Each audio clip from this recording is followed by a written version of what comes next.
one of the things that I've noticed is I'm a lot more aware of this ebb and flow thing. Okay? And it maybe didn't, I don't think I had a particularly high expectation of being aware of ebb and flow. But it really is quite profound in the sense that all sorts of old phrases like, it'll pass, right, actually have meaning. Stuff never stays the same very long. You can turn around, go around the corner, the world's a different place. And it leads back onto this other notion that, you're only ever one thought away from where you want to be anyway. And that becomes possible. It doesn't always happen, but it's a possibility. And simply having the possibility changes things as well. So that's what I wanted to say. Beautiful. Thank you, Ross. Hi. Thank you very much, because what was it, like a week ago, or we had the talk with Mark Howard, and I was lucky enough to be coached for a few minutes, and for me it was just, the two of you just really,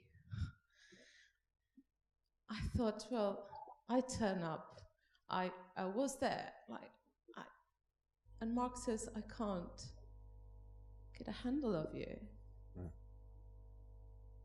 I thought, but I'm always open, I'm always there, I'm always connecting. How can it be? And I realized that I built my whole life on this. I know. It protects me. So the first thing I said is like, I need to rest. I want to rest. And then I come up with all these very good, ideas of, because I wanted to know. And the best thing that came out of that conversation is that I didn't know. And since then, I've been in this unknown place where it's so new, and I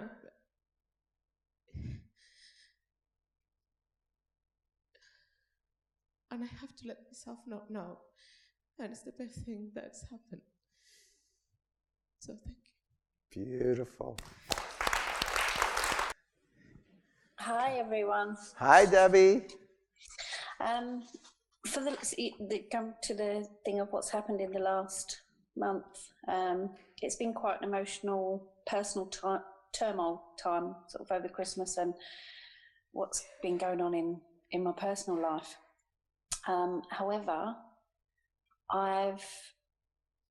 normally I would have been really overwhelmed with everything, been thinking too much, it's my fault, I've caused this. But I've really dropped out of my head and come in and looking at everything from a place of love, knowing that the person that's done something, said something, their actions wasn't them as a person. It was just a choice that they made. It did have an impact, and it rocked me to my very core, their choice. But I found it so much easier to be able to forgive them, and not look at them and just make a total judgment against them. So this month has been huge insights, and really for me not give that headspace time and attention, knowing that it's not them. And I never thought I would be able to see. I thought that person was their actions, their words, and it never was. So it's been a really, and although it's still going on, I'm cool, I'm fine. Whatever happens, they will be okay, and I know I will be. Beautiful. Something happened the other day. It was Saturday, Tuesday, and it was related to my work. We've taken on a couple of trainees, And my day off was Tuesday, and I got an email from my assistant manager forwarding the email onto me, of the second trainee resigning. And I started laughing. And before this understanding, I would have been freaking out. What am I going to do? You know, we spent many hours training her, days, organising, and I would have been caught up in my head just a hell of a lot. And I started laughing because, well, a couple of reasons, but one was because I knew my assistant manager would be freaking out, and I would know where that was coming from. And a bit like what Scott said, it is what it is, and we would deal with it, and it's fine. I mean, she was a lovely girl. I didn't want to lose her, but it was okay. It will be fine. And just the difference from where I was to now, I find I laughed more at things that would have really got to me, because I would have made this story up. This whole story, well, it doesn't really matter. Just, what's the point in making this story up? Just messes with your head in a negative way. And I mean, there are some issues I still get stuck with, as I've spoken to you about. But generally, it's really, it's like freeing yourself, like relief that we make this story up and we make our lives feel really complicated. And then you might go to sleep and wake up the next day and it's a different story. It's not complicated or it's even worse, I don't know, but it's all made up. And at that moment, I just saw it and I rung her, and she wasn't freaking out as much as I thought, but I said, that's fine. Don't worry about it, we'll be fine. It was just that feeling of relief. Don't latch on, or don't make it a problem in my head. Don't believe the illusion. And that was profound for me. That was just, and I still laugh about it now, actually. Beautiful. Yeah. Thank you. Turning drama into comedy. Yeah. Beautiful. Thank you. Hello. Hello. The last month I have had such big changes. It's been amazing. I had some amazing conversations with Louise, who's in here somewhere, and one with Clesia, and just, I don't really know what happened, but something clicked. And all those things that were holding me back and not letting me do things, all those fears have just gone, which is amazing.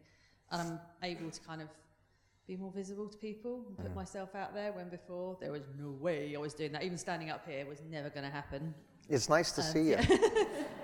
And my son is adopted and experienced really significant trauma before he moved in. And I was always told, kind of as part of the training and when he moved in, that basically there were things he would never be able to do. There were emotions that would never work, bits of his brain that would just never connect. And I realised a few months ago that just wasn't true. And he has grown and developed emotionally so much in the last few months, you know, where he couldn't show empathy and didn't really understand other people's feelings and things like, he just couldn't do it. He can now. Not all the time, and it's not perfect, but he's made such amazing steps forward. It's just phenomenal.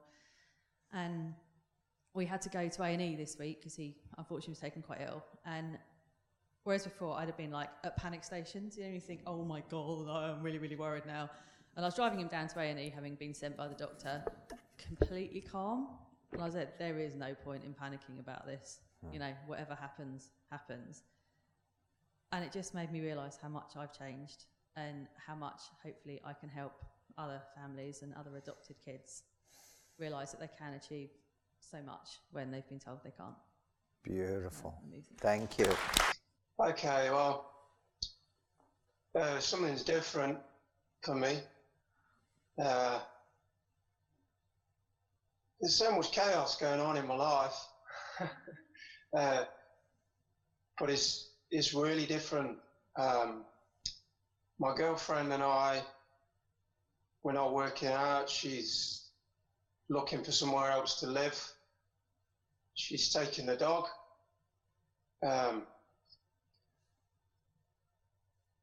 My overdraft is, I'm looking at my overdraft. I'm rocking it big time. And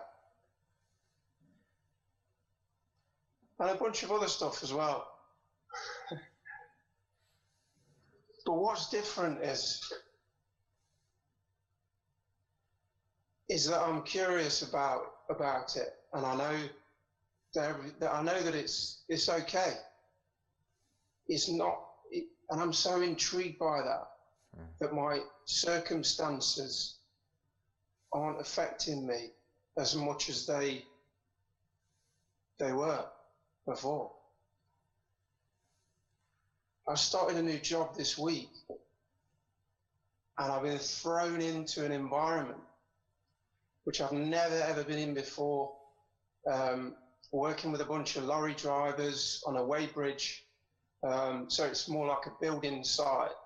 Well, it is a building site mentality, and this, I'm surrounded by chaos and so much negativity, and it's not affecting me as much.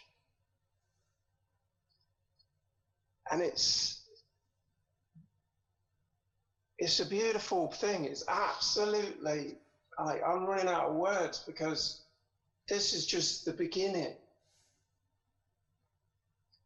So this week, this negativity, I've been able to see one particular being in front of me who is so negative, and before that would have really, I would have taken, this lady, she's so negative, and that's and all that crap. But I started asking her questions, and by the end of the week, the compassion for this lady, she's got a tough life, and that's the difference. I can see, I can give people the time, and I can put myself in other people's shoes, and I'm able to laugh inside at all of that crap that I've just told you. And there's the joy that I'm uncovering, which has always been there, reminds me of when I was younger. And it's sort of the innocence and the childlike feeling, that this is where I'm just trying to touch my finger on something that I can't quite explain. I think love, the word love would explain, would be the closest I can get to in this moment.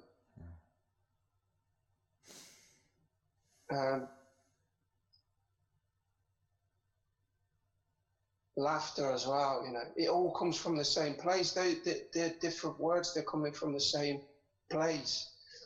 I went on a spiritual thing once, which was mind-bending, and one lady once said to me that laughter is faster than the speed of light.